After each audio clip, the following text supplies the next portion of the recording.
Yeah, welcome to another week in space. This is This Week in Space. My name is John Emerson Bell. I'm your host with the most, and I'm here to take you through all the astrological weather that you need to navigate another week in space.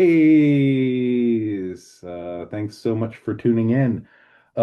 Before we get rolling, a couple announcements.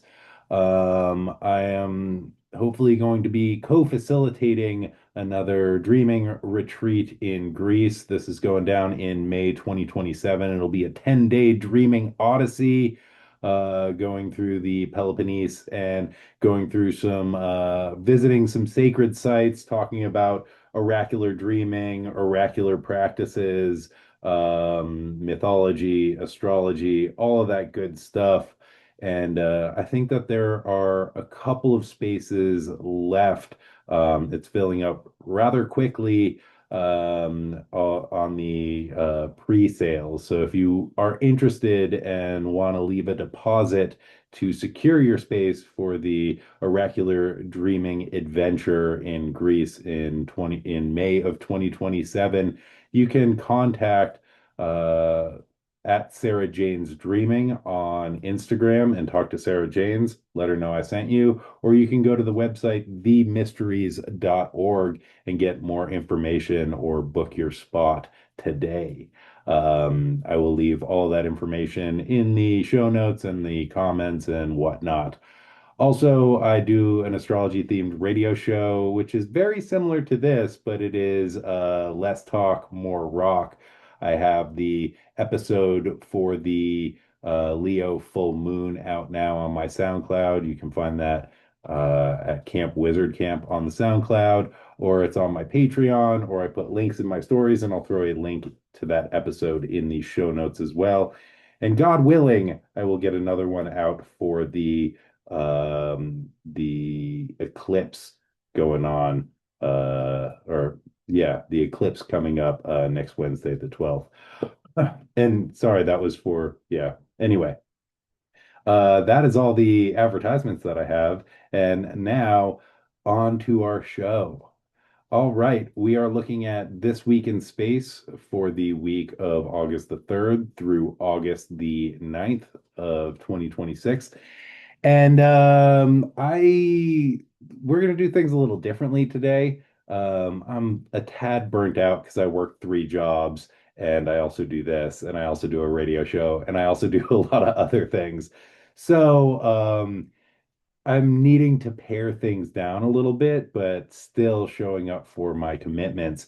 And yeah, I decided to focus on two things this week. One, some old business, and something else that is going on today. So we'll be talking about the nodes shifting signs into the Leo Aquarius axis, and as well as Chiron stationing retrograde. So that's all I'm going to cover in this week's edition, but I don't know. I think I got some interesting stuff to say about it. So without further ado, away we go. So we're going to time travel back to Sunday, July the 26th, when the North Node moved into Aquarius and the South Node moved into Leo. So, the nodes of the moon are mathematical points where the moon's orbit intersects the ecliptic or the plane of the Earth's orbit around the sun. And the nodes mark the places where eclipses occur because they are mathematical points and not actual astral bodies. They are known as shadow planets. And the nodes operate in an axis. They are a pair and they are always linked. And there is a north node and a south node, which are always opposite each other. And when a lunation occurs within 18 minutes of either of these points, we get an eclipse. In fact, we are getting our first eclipse of the season next Wednesday, August the 12th, for the Leo new moon. And then the nodes move retrograde around the zodiac, and they spend about 18 months in a sign. So for the past year and a half, the nodes have been moving through the Pisces Virgo axis. And then the north node moved into Pisces and the south node moved into Virgo on January 12th of 2024. So they have been there in those mutable signs since then. And so the nodes have a 18 and a half year orbit around the zodiac, which means the last time the North Node was in Aquarius was December 19th of 2007 till August the 21st of 2009. And so you might want to think back what was going on 2007 to 2009, because there may be some echoes with what's going on now, or we might get some ideas or clues of how that nodal axis might show up this time. Um, and so, and actually, let me share my chart with the folks on the YouTube, just give you something to look at. That's not my beautiful face. Um, Let's see here. There we go. And this is a chart for today, or actually later today when Chiron stations retrograde, which we'll be talking about next. But here we see the nodes, the North Node in Aquarius at 29 degrees. It's at 29 degrees and 52 minutes. And meaning the South Node is in Leo at 29 degrees and 52 minutes. And again, they move retrograde around the zodiac. So, oop, okay, so there are various theories on how the nodes function in astrology. In medieval astrology, the north node is seen as a point of increase, and the south node is seen as a point of decrease. I also want to say that I think Western astrology has traditionally the nodes have been sort of a blind spot. And there has been a lot of work recently in evolutionary astrology, which has included the nodes and done a lot of work around the nodes. But the kind of longest tradition comes from Jyotish or Vedic astrology, which has incorporated the nodes for a long time. Um, so in evolutionary astrology, the South Node is seen as a place of past experience and habituated patterns, and the North Node is seen as what we are being called towards in order to learn new ways of being, to evolve our behaviors, and to shift our habituated patterning. So in this model, the South Node is seen as what we are asked to let go of, and the North Node is what we are asked to move towards. In Vedic astrology, they're both seen as malefic. The North Node pulls us deeper into incarnation through increase and insatiable desire, and the South Node detaches from 3D reality through decrease, loss, and acceptance, and pulls us into spiritual connection through the process of letting go. The North Node is hunger that can never be fulfilled, and the South Node is unformed and otherworldly, and represents the process of release, purging, and austerity. In this cosmology, the North Node is known as Rahu, who is the disembodied head of a dragon seeking to devour the sun. And the South Node is known as Ketu, the detached tail of the dragon that thrashes the earth. And according to Robert Svoboda's translation of The Greatness of Saturn, a picture of that, I will put that in the references section later. Anyway, according to Robert Svoboda's translation of The Greatness of Saturn, Rahu and Ketu, the two nodes, are two most terrible planets, born in the race of Asuras, who are sort of demons. We'll get to that in a minute. Whenever the sun or moon enters the node space, those shining ones begin to quiver in fear. For an eclipse occurs whenever these demons conjoin the luminaries. Rahu and Ketu likewise eclipse the lives of living beings. And this is maybe one of the reasons that they are malefic, is they eclipse our lives.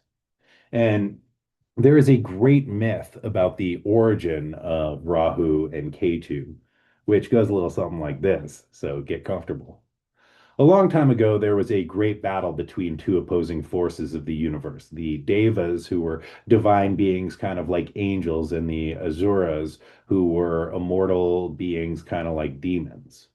Even though in the Vedic cosmology, I don't really think they were so into black and white ideas of good and evil, and I think it was more like the forces of harmony and the forces of chaos. But I have not studied a ton of Vedic lore, so that is just something that I'm assuming. Anyway, the Devas are losing this epic war, so they decide they need to get the Amrita, which is the elixir of life, in order to defeat the Asuras. But the elixir of life lives at the bottom of the ocean of milk, and in order to access it, the Devas need to call a truce and work with the Asuras in order to churn the ocean of milk to get the Amrita that lives at the bottom of it. So there's a collaboration that occurs between these warring forces, and they use a mountain placed on the back of a tortoise as a churning rod, and they wrap the great serpent Vasuki around the mountain.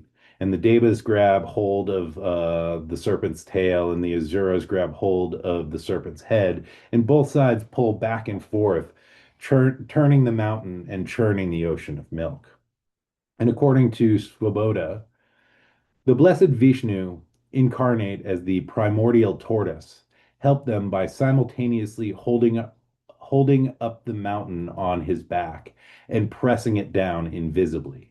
The high and low tides that we find in the excuse me, the high and the low tides that we find in the ocean today derive from the surge of the divine turtle's breath that escapes as he was being lulled to sleep by the scratching of the gyrating Mount Mandara's rocky bottom on his back during the churning.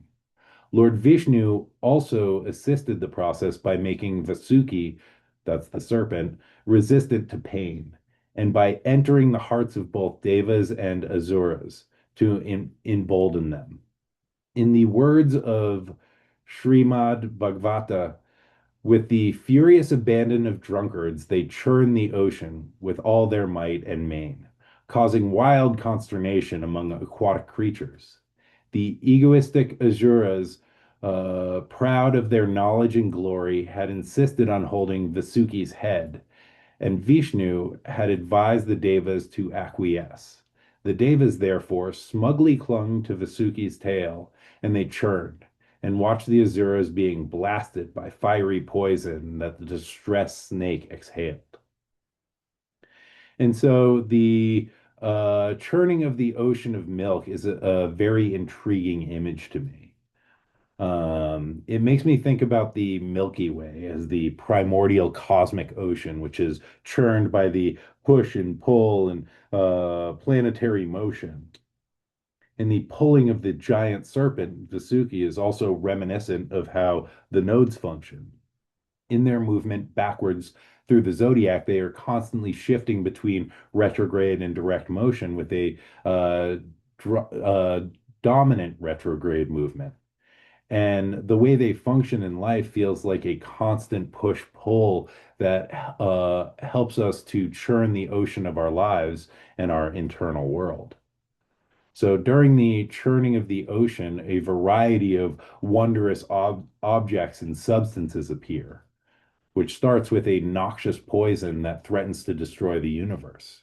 Shiva catches it in his mouth, but doesn't swallow it, and it turns his throat blue. And it is said that where the poison hit the earth is where serpents, scorpions, and other poisonous animals get their venom. There is also a wish-fulfilling cow, a celestial elephant, a magic gem, a wish-fulfilling tree, Lakshmi, the goddess of prosperity, who goes to the Devas, and Varuni, the goddess of liquor, who goes to the Asuras, that all emerge as the churning of the ocean of milk happens. And then lastly, the Amrit, the elixir of eternal life, emerges.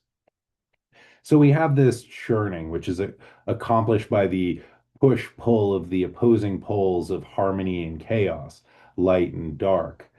increase and decrease, which produces all of these poisons and treasures, resulting in the elixir of life, which is very similar to the process of inner work, the tensions of life that pull us deeper into the cosmic ocean of consciousness and reveal strange and wondrous treasures as well as deadly toxins.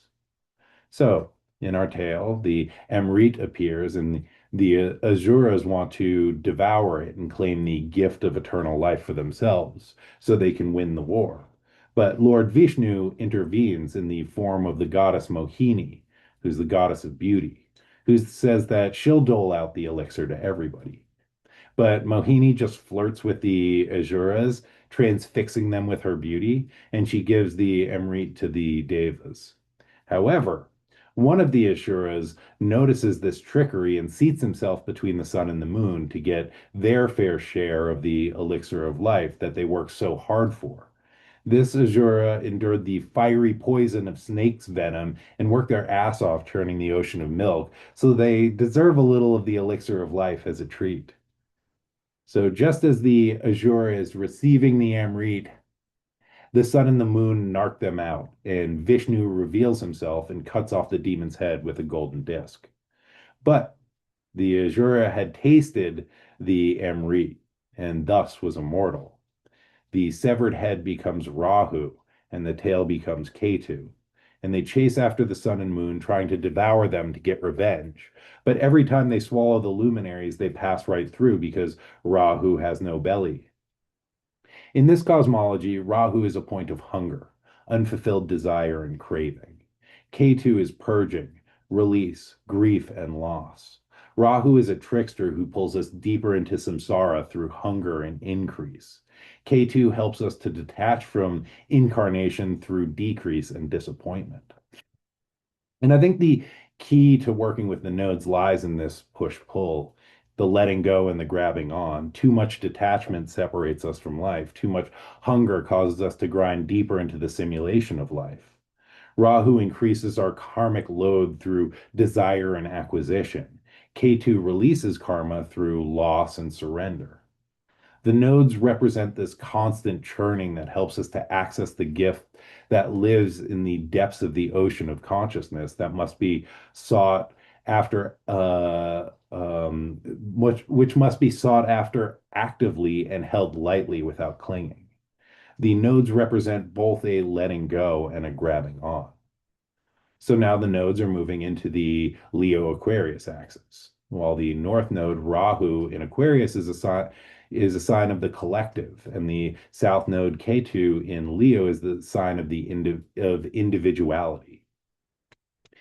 This began July 26th, and the nodes will be here for the next 18 months until March of 2028. One of the ways to consider this is to look at the habituated patterns in the sign of the South Node and consider what gifts we want to bring with us as we reach for the North Node to learn something new.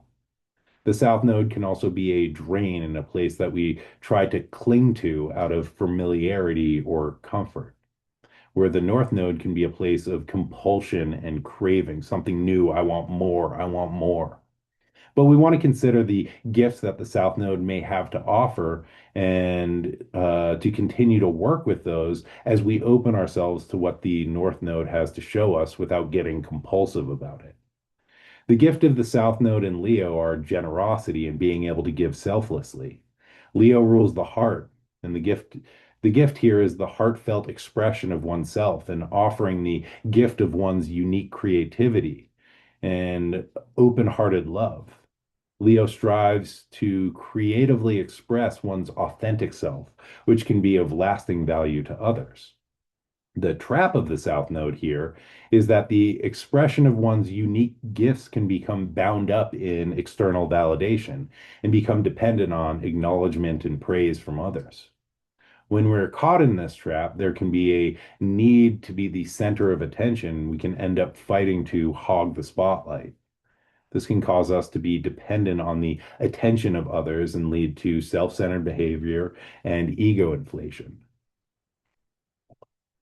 The South Node in Leo will drain away the cult of personality and expose the need for attention and validation, which may be covering up some deeper wounds or self-esteem issues, which can be incredibly uncomfortable to be forced to witness. And some will seek to cling to their position in the spotlight, which may prove painful or even distasteful.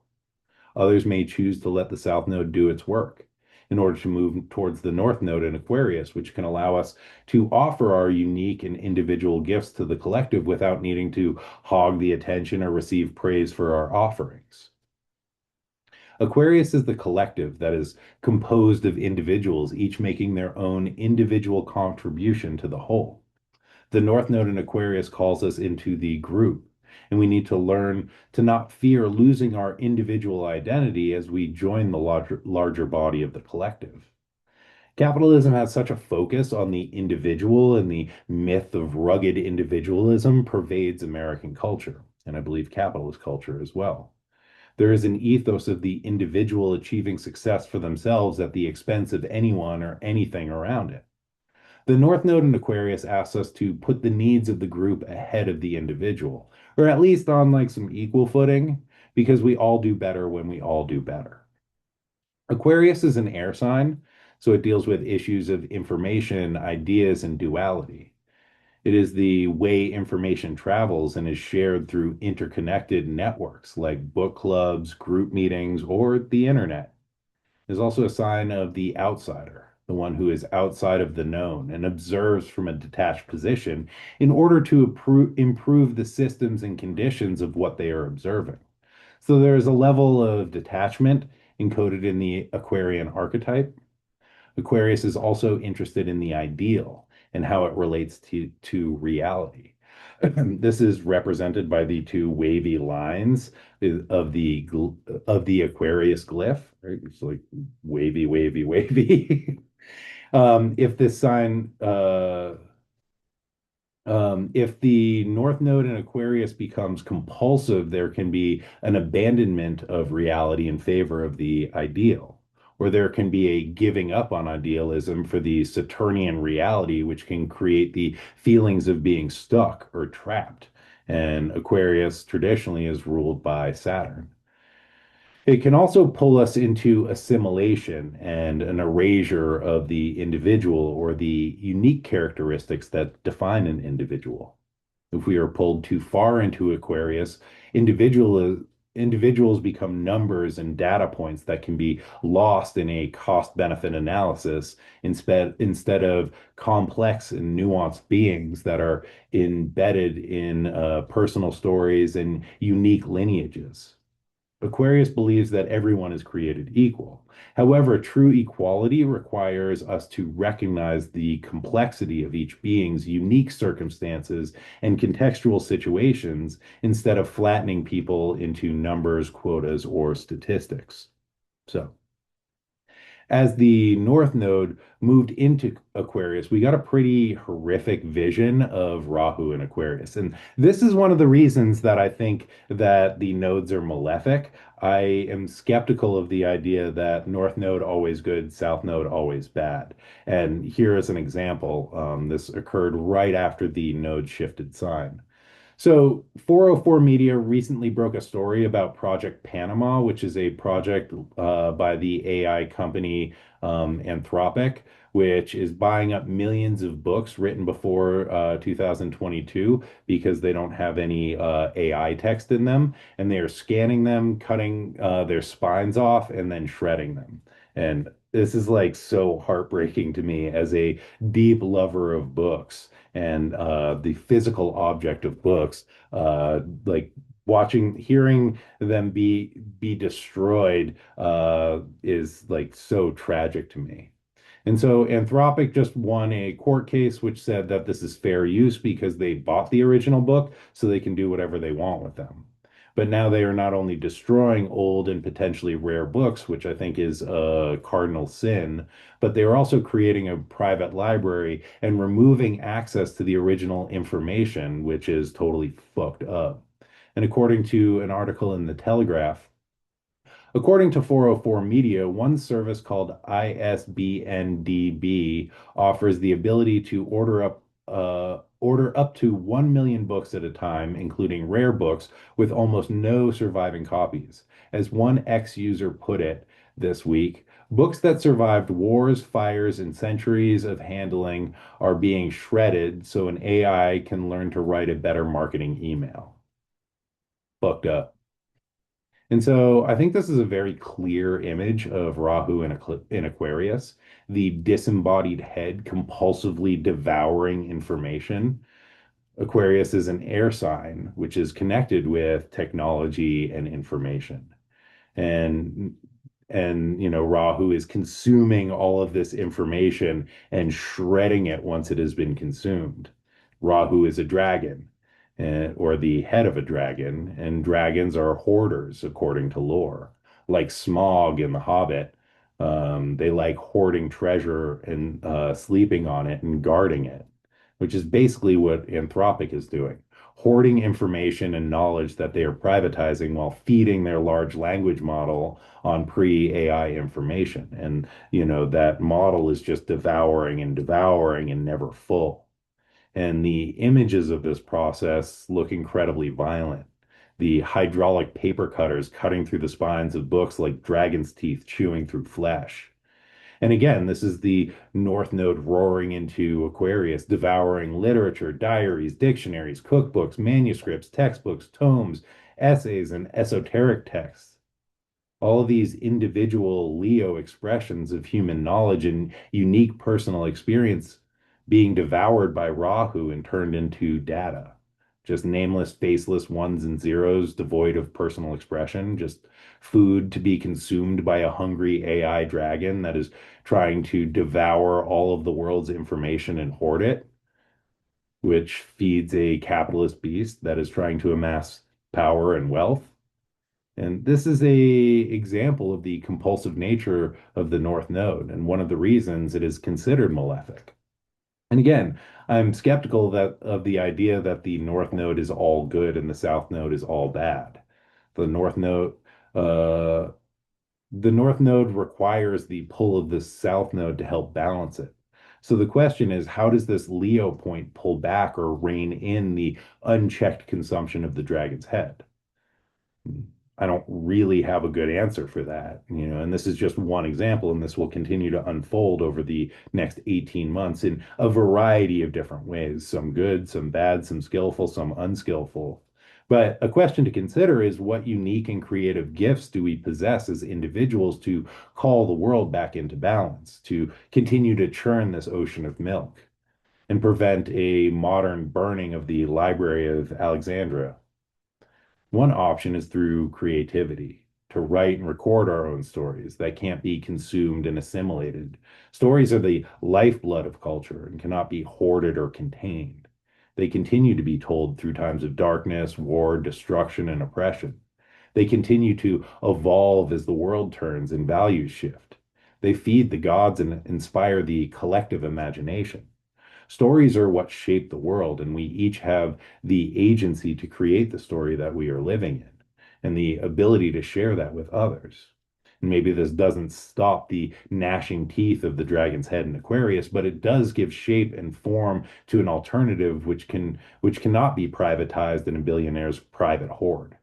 And our stories may help inspire a shift that helps to rein the dragon back in.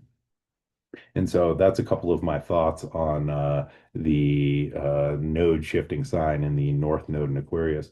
What's up, Jeff? And hi, Amy. Nice to see y'all. And what's up, Troy? Good to see you on here. All right. The other thing that I'm going to talk about is occurring today, Monday, August the 3rd. We have Chiron stationing retrograde in Taurus at 0 degrees and 52 arc minutes of that fixed Earth sign.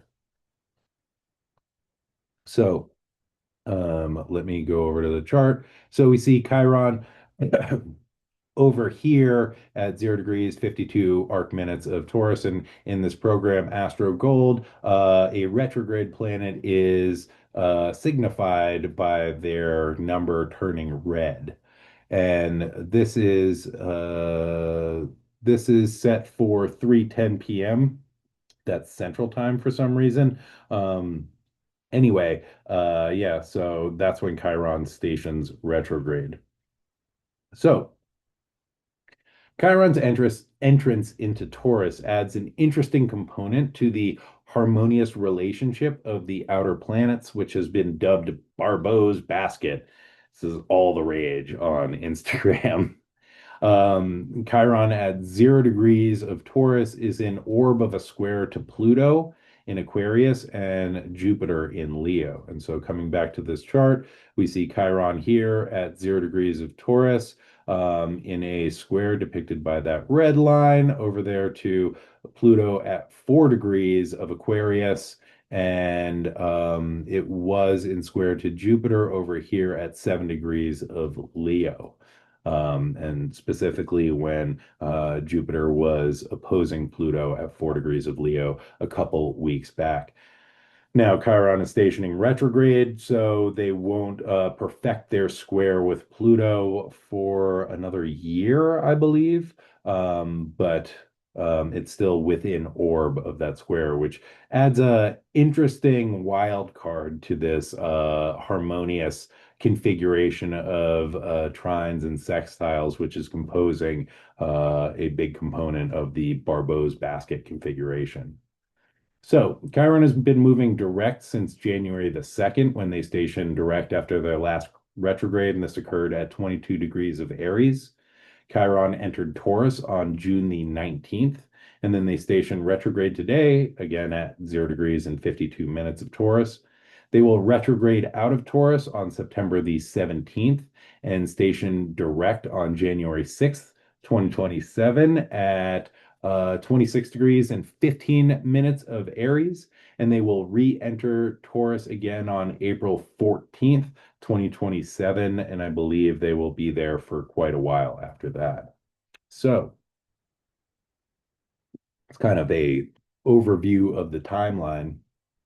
Collapse Astrology wrote an excellent essay entitled The Hole in Barbault's Basket, which came out on Medium on July the 12th, which talks a lot about the configuration of Barbault's basket and Chiron's role in that aspect pattern. I will throw a link to that in the references section of this talk.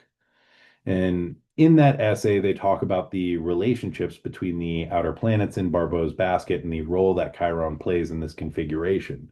And they make a very good point that trines and sextiles are harmonious aspects, and they speak more about collaboration and continued support for the current trajectory.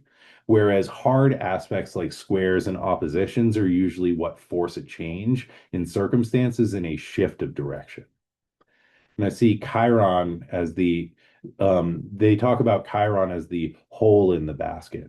And I urge you to read the article. I have a slightly different perspective, although what they say I agree with, but I see Chiron as the hole in the basket functioning as the actual physical conditions which are throwing a wrench into the futurist vision of a digital utopia, which I can see as like the relationship, the harmonious relationship between Uranus and Pluto. And the ideal of a digital utopia or this techno-futurism vision could be seen as the harmonious relationship between the outer planets and the basket formation. Pluto, an archetype of power, in trine with Uranus, the planet of innovation, idealism, and technology. And we can see this as the harmonious relationship between tech oligarchs, billionaires, politicians, the military industrial complex, and corporations investing in concentration camps, surveillance technology, and data centers at the expense of ordinary people just trying to live their normal, regular ass lives and survive and hopefully thrive.